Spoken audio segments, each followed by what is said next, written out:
aujourd'hui avec le pasteur Joseph Prince. Aujourd'hui, je veux vous partager quelque chose qui, je crois, va nous montrer très clairement les enfants d'Israël dans le désert. Amen. Ils sont dans le désert, mais ils sont sur le point d'entrer dans la terre promise. N'oubliez pas que la terre est ce que Dieu désire. Et quand j'étudie ce passage, je cherche ce qu'il y a dans le cœur de Dieu. Amen, car c'est ce qui me réjouit. Et ce que je veux que vous voyiez, le désir de Dieu pour vous. Vous savez quoi, peuple de Dieu? Pendant tout ce temps, son désir, son cœur pour vous, est que vous prospériez à tout point de vue. Et soyez en bonne santé à l'image de votre âme. Donc le royaume de votre âme est le premier domaine dans lequel il veut que vous réussissiez. Et c'est en apprenant à le connaître. Mais comment le connaître? Vous le connaissez à travers son Fils. Et par ce que son Fils a fait, Christ crucifié sur la croix pour tous nos péchés, nous apprenons à connaître un Dieu qui nous aime, avant même que nous le connaissions, avant même que nous ayons un cœur pour lui. Il nous a cherchés, amen. Comme le dit la chanson, l'amour renversant, infini de Dieu, qui nous poursuit, amen, qui se bat pour nous, qui laisse les 99 et nous retrouve, amen. Ça c'est l'amour de Jésus, ça c'est l'amour de Dieu. Et Dieu vous a cherché avant même que vous n'ayez le cœur de le trouver. Amen. Donc, nous regardons aux enfants d'Israël à ce moment précis, dans le désert. Ils étaient dans la dernière année, la 40e année. Et ils sont arrivés à un endroit où il n'y avait pas d'eau. Et voici ce qu'ils ont dit à Moïse. Le peuple chercha querelle à Moïse.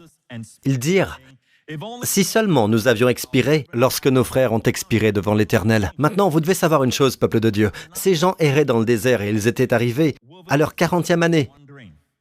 Or, ce n'était pas la volonté de Dieu qu'ils errent pendant 40 ans. Quand Dieu les a fait sortir, rappelez-vous toujours ceci. Dieu ne vous a pas fait sortir pour que vous demeuriez en dehors, dans le désert. Le désert est une période intérimaire. Dieu vous a fait sortir pour vous faire entrer. Dieu vous a fait sortir des ténèbres pour vous faire entrer dans sa merveilleuse lumière. Dieu vous a fait sortir de l'esclavage pour vous faire entrer dans sa glorieuse liberté. Dieu vous a fait sortir de la maladie pour vous faire entrer dans sa glorieuse santé et sa plénitude. Dieu vous a fait sortir pour vous faire entrer. Amen. Donc Dieu voulait les faire entrer. Dieu les a fait sortir d'Égypte, mais Dieu voulait les faire entrer dans un pays où coule le lait et le miel. Mais à cause de leur incrédulité, vous connaissez tous l'histoire de Kadès Barnéa. Et ce qui s'y est passé, c'est que ils auraient pu entrer dans le pays bien plus rapidement. Amen. Dans la même année, en fait. Mais au lieu de cela, à cause de leur incrédulité, ils ont erré pendant 40 ans. À cause de leur rébellion, ils ont erré pendant 40 ans dans le désert. Donc maintenant, ils étaient dans le désert et voici ce qu'ils ont dit. Cela a commencé au fait avec la mort de Myriam.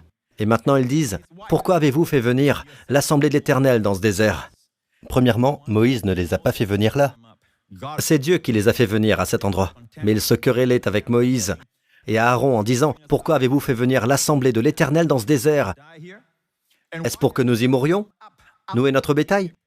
Pourquoi nous avez-vous fait quitter l'Égypte si c'est pour nous amener dans cet endroit de malheur? Ce n'est pas un endroit où l'on puisse semer, et il n'y a ni figuier, ni vigne, ni grenadier, ni eau à boire. » Vous voyez comme ils ont vite oublié toutes les provisions et la bonté de Dieu. Et le Seigneur nous place en ce moment au même endroit que les enfants d'Israël. Avons-nous cette même attitude où nous disons « Où est la provision? Où est la protection? Où est la percée? Où est la bénédiction? Où est la bonté de Dieu ?» Est-ce que nous nous plaignons comme eux, comme ils l'ont fait ici? Et ils dirent « Pourquoi nous avez-vous fait quitter? Ce n'est pas un endroit où l'on puisse semer, et il n'y a ni figuier, ni vigne, ni grenadier, ni eau à boire. » Moïse et Aaron s'éloignèrent de l'assemblée pour se rendre à l'entrée de la tente de la rencontre. Ils tombèrent le visage contre terre. L'Éternel dit à Moïse, « Prends le bâton. Toi ainsi que ton frère Aaron, prends le bâton. Toi ainsi que ton frère Aaron. » Donc remarquez qu'il y a une instruction spécifique que Dieu a donnée à Moïse. Ainsi, nous voyons ici que Dieu est sur le point de faire une chose qui n'est pas commune. Vous savez, nous ne comprenons pas la grâce, car nous ne comprenons pas Dieu. D'accord? Et de même, si nous ne comprenons pas la grâce, nous ne comprendrons jamais Dieu. Donc, ce que Dieu cherchait, c'était ça. Dieu voulait enseigner au peuple la grâce de la prêtrise. Remarquez qu'il ne les a pas condamnés pour s'être plaints ici. Dieu veut leur montrer la grâce de la prêtrise. Amen. Rappelez-vous toujours ceci. Quand vous pensez au grand prêtre, pensez à la grâce. Amen. Donc, le grand prêtre est présent à cause de la grâce. Dieu veut montrer la grâce. Et ici, Dieu dit à Moïse, « Prends le bâton, toi ainsi que ton frère Aaron. » Et il était très évident pour eux de quel bâton Dieu parlait. Dieu parlait du bâton d'Aaron. Maintenant, il y a un autre frappement du rocher plutôt au début de leur marche dans le désert. Il y a la même année, ils ont traversé la mer Rouge. Ils avaient soif de l'autre côté. Et la Bible nous dit que Dieu a dit à Moïse de prendre cette fois c'est dans l'Exode 17, c'est la première année de l'expérience dans le désert. L'Éternel dit à Moïse, passe devant le peuple et prends avec toi des anciens d'Israël. Prends aussi dans ta main ton bâton, celui avec lequel tu as frappé le fleuve. Pourquoi Dieu a-t-il dit, prends dans ta main ton bâton, celui avec lequel tu as frappé le fleuve? Pourquoi mentionner le fleuve? Pour que nous sachions tous que c'est un bâton de jugement. Parce qu'avec ce bâton de jugement, Dieu a transformé le fleuve en sang, qui parle de jugement et de mort. Donc le bâton est un bâton de jugement, un bâton d'autorité, un bâton de la loi. Amen. C'est un bâton qui apporte des sanctions. Amen. Et dans ce cas, c'était sur l'Égypte. Exécuter le jugement sur l'Égypte. Amen. Alors, prends aussi dans ta main ton bâton, celui avec lequel tu as frappé le fleuve. Et Dieu a dit, je me tiendrai devant toi sur le rocher d'Horeb. Tu frapperas le rocher. Il en sortira de l'eau et le peuple boira.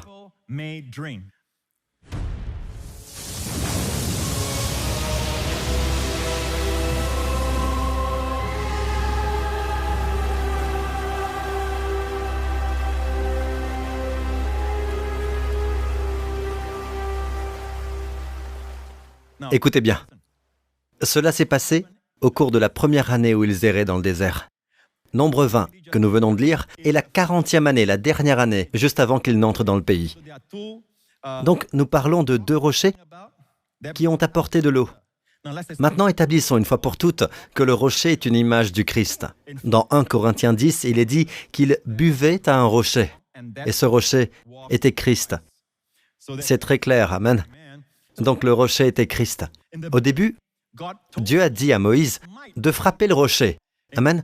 C'est donc l'image de Jésus sur la croix. Amen. Il a été frappé par le bâton du jugement de Dieu. D'accord? Parce qu'il portait nos péchés. Mon ami, il n'a pas de péché, il n'a pas commis de péché.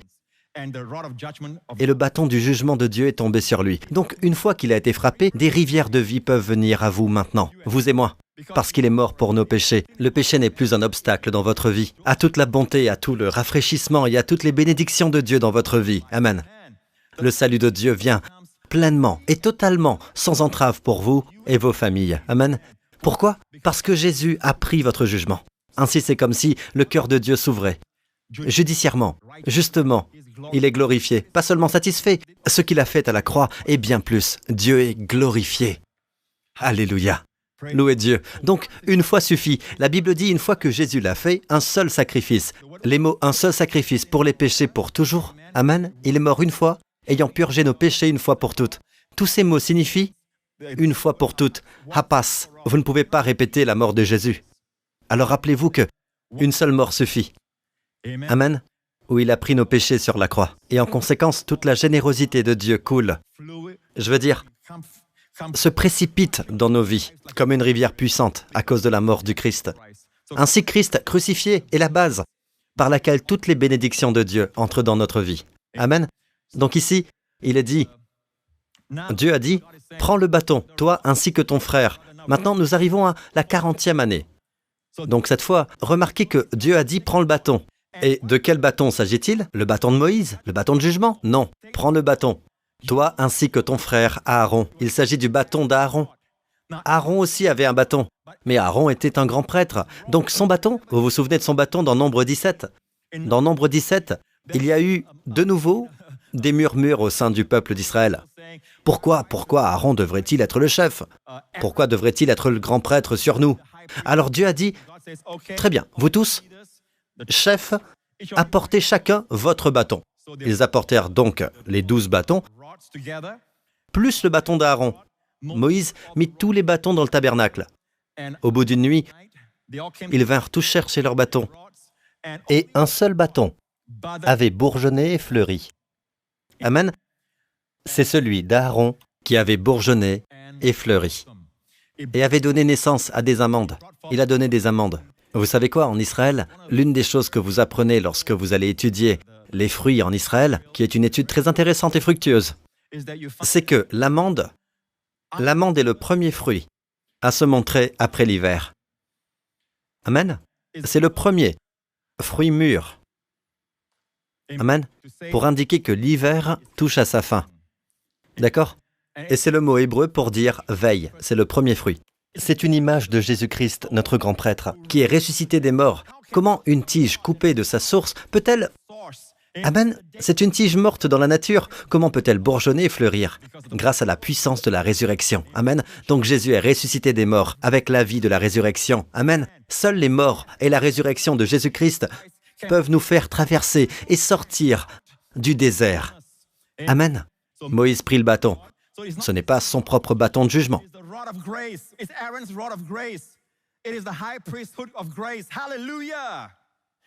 Et remarquez ce que Dieu a dit. Convoque l'assemblée. Vous parlerez au rocher en leur présence. Pas frapper, vous parlerez au rocher en leur présence. Et il donnera son eau. En hébreu, il est dit, il donnera son eau. Vous parlerez au rocher. Maintenant, au fait, sachez que le début de leur marche dans le désert, le frappement du rocher, Dieu a dit à Moïse de frapper le rocher car c'est une image de Jésus-Christ. Frapper une fois pour ne plus jamais être frappé. Et le mot rocher au début, que nous venons de voir, est le mot tsur. Tsur signifie une grosse roche. Une grosse roche, ici, à la fin de leur voyage. Bon, le mot pour rocher est différent du précédent. C'est le mot Sella. Sella signifie une falaise. Une falaise. Pourquoi pas un rocher? Parce que Jésus est ressuscité des morts. Il est à la droite du Père, au-dessus de toute domination, de toute autorité, de toute puissance, de toute souveraineté. Et il est là pour vous. Il n'est pas là pour son propre intérêt, il est là pour votre intérêt, pour le bénéfice de vos familles. Amen. Il est là pour vous et moi. Parlez-lui. Vous n'avez qu'à parler. Vous n'avez pas besoin de le frapper à nouveau. Vous n'avez pas besoin que Jésus descende et meure sur la croix à nouveau. Mais au lieu de cela, vous savez ce que Moïse a fait? La Bible dit, Moïse et Aaron convoquèrent l'assemblée en face du rocher. Et Moïse leur dit, « Écoutez donc, rebelles. Est-ce de ce rocher que nous ferons sortir de l'eau pour vous ?» Waouh! La Bible dit, « Puis Moïse leva la main et frappa 2 fois le rocher avec son bâton. » Remarquez les mots, « avec son bâton ». Dieu a dit quoi? Vous parlerez au rocher. Mais au lieu de cela, il a frappé le rocher 2 fois. Avec son propre bâton. Et non avec celui d'Aaron. Mais vous ne pouvez pas frapper, même avec le bâton d'Aaron. Cela abîmerait les fleurs. Mais vous savez quoi? Dieu n'a jamais voulu que le bâton d'Aaron frappe le rocher. Dieu voulait qu'il parle.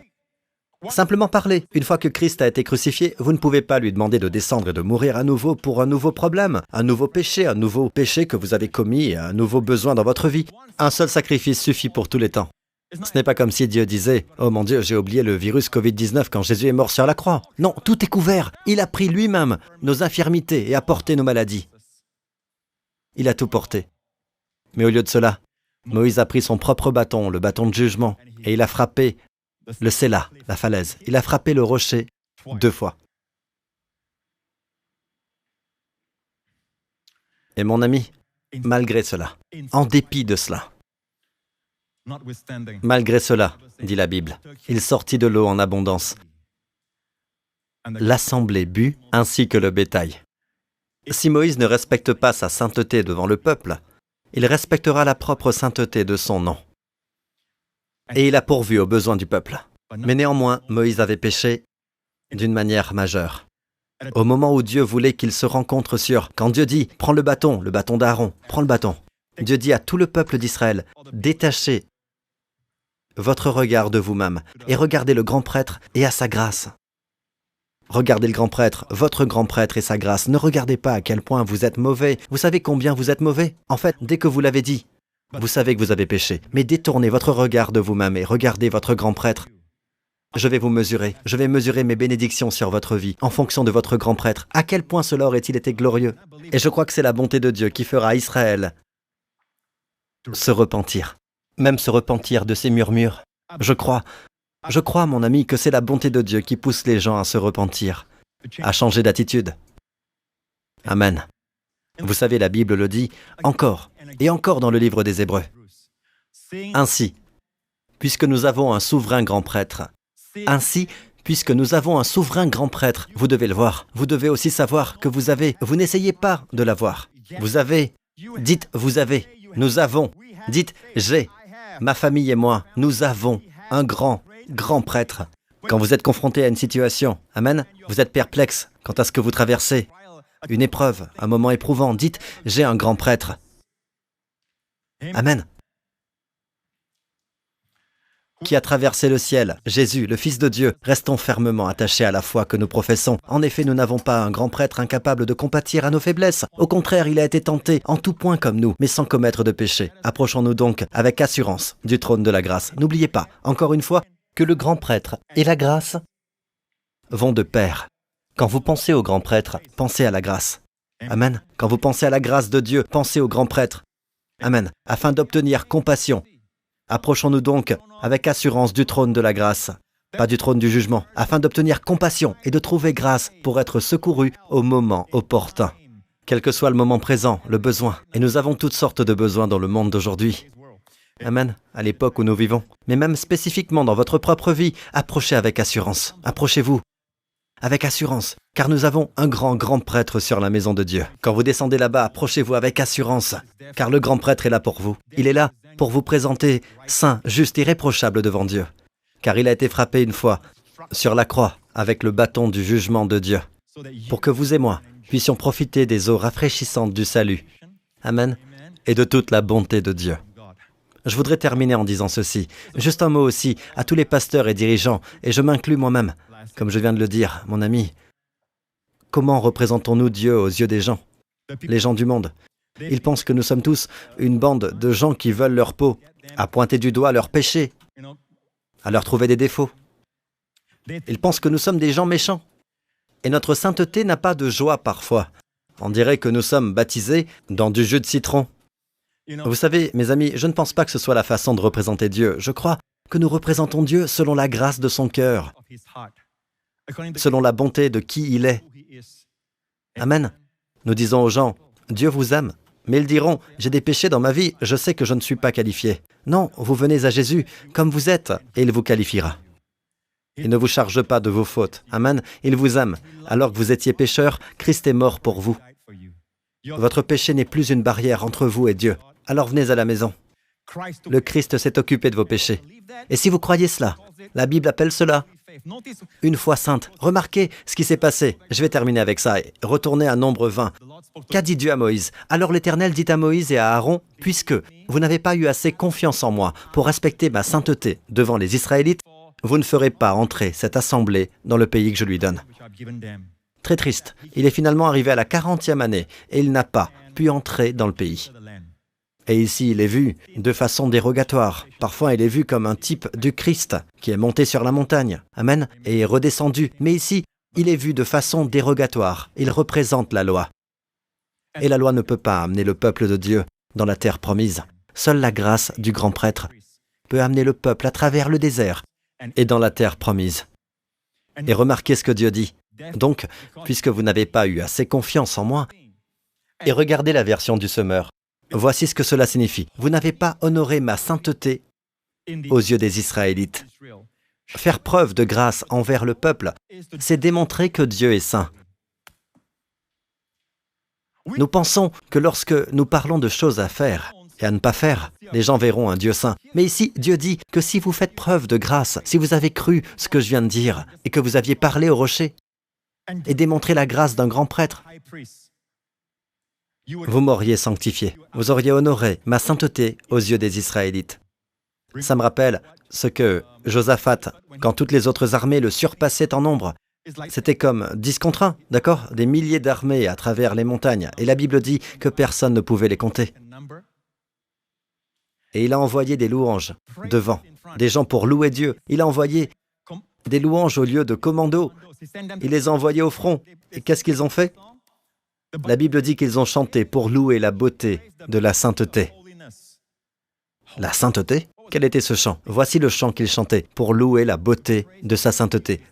Louer l'Éternel, oui, sa bonté, précède sa grâce, dure éternellement. Chaque fois que vous parlez de la bonté de Dieu, Et vous parlez beaucoup de la bonté de Dieu, de sa miséricorde et de sa grâce. Vous démontrez la beauté de sa sainteté. Mes amis, qu'est-ce qui vous arrive aujourd'hui? À quoi faites-vous face? Savez-vous que vous êtes un enfant de Dieu et que Dieu vous aime? Amen. Quels que soient les besoins que vous puissiez avoir, ce n'est pas comme si Dieu ne s'en souciait pas. Dieu n'en tient pas compte. Dieu veut vous montrer le bâton et le rocher. Dieu veut vous montrer que Christ est suffisant. Mais si souvent, nous oublions. Et nos paroles démontrent que nous oublions. Amen. Nous dirons, où est Dieu dans tout ça? Comment se fait-il que Dieu ne soit pas venu à mon aide? Et pendant ce temps, Dieu présente le grand prêtre. Il vous le présente quand il dit, prenez le bâton. Prenez le bâton du grand prêtre, la verge du grand prêtre.